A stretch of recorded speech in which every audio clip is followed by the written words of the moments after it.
क्या चंपई सोरेन ने अपनी नई राजनीतिक राह चुन ली है?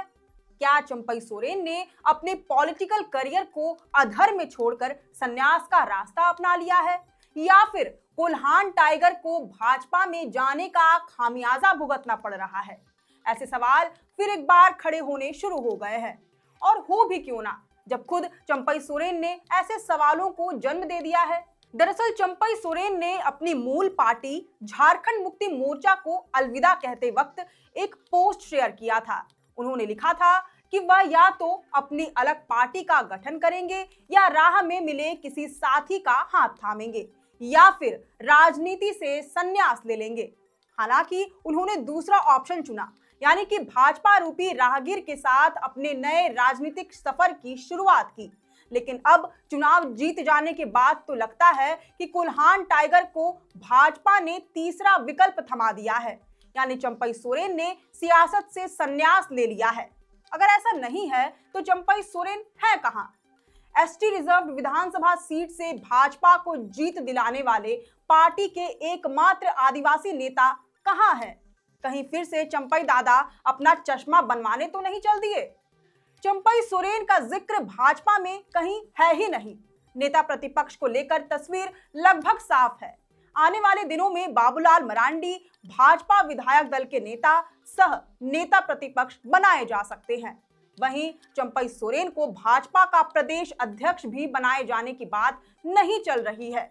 मतलब देखा जाए तो चंपई सोरेन भाजपा में कोई बड़ी जिम्मेदारी के साथ नजर नहीं आने वाले हैं, जबकि वह भाजपा के एकमात्र ऐसे आदिवासी विधायक हैं जिन्होंने एसटी रिजर्व सीट से जीत हासिल की।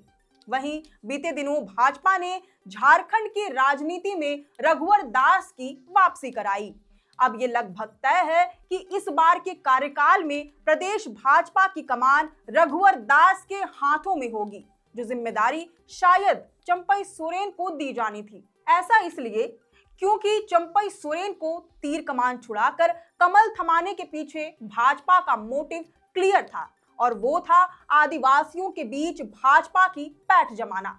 साल 2019 के विधानसभा चुनाव के परिणाम को भाजपा दोहराना नहीं चाहती थी।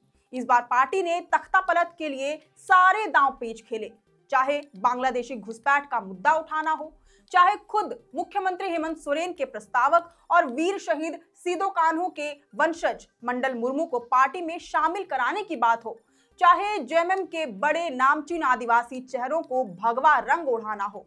खासकर झामुमो और शिबू सोरेन के सच्चे और सबसे वफादार सिपाही चंपई सोरेन को ही भाजपा में शामिल कर कोर भाजपाई नेताओं को नाखुश ही क्यों ना करना पड़ जाए।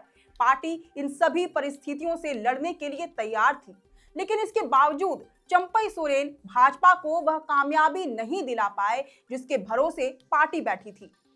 कोल्हान टाइगर केवल अपने ही इलाके तक सीमित रह गए, यहां तक कि उनके लाडले बेटे बाबूलाल सोरेन को भी कोल्हान टाइगर के बेटे होने का भी समुचित लाभ नहीं मिल सका।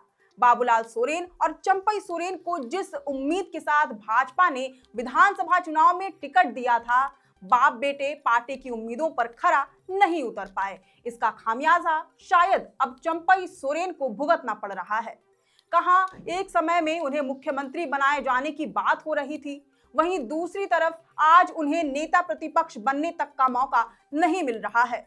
यानी कोल्हान टाइगर जेएमएम में जिस अपमान और तिरस्कार की बात कह रहे थे और जो आदर सम्मान की तलाश उन्हें भाजपा में थी, वो शायद उन्हें नहीं मिल पाई।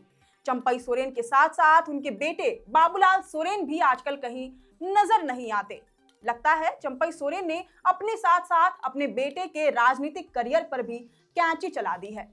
खैर, अब ये तो आने वाला दिन ही बताएगा कि दोनों पिता पुत्र का राजनीतिक भविष्य क्या मोड़ देगा। वैसे इस खबर पर आपकी क्या राय है, ये हमें कमेंट करके जरूर बताएं। अगर आपको ये वीडियो पसंद आया हो तो इसे जरूर से लाइक और शेयर करें। हमारे चैनल लोकतंत्र 19 को फेसबुक पर फॉलो और यूट्यूब पर सब्सक्राइब करना ना भूलें। फिलहाल लेते हैं अलविदा। जोहार।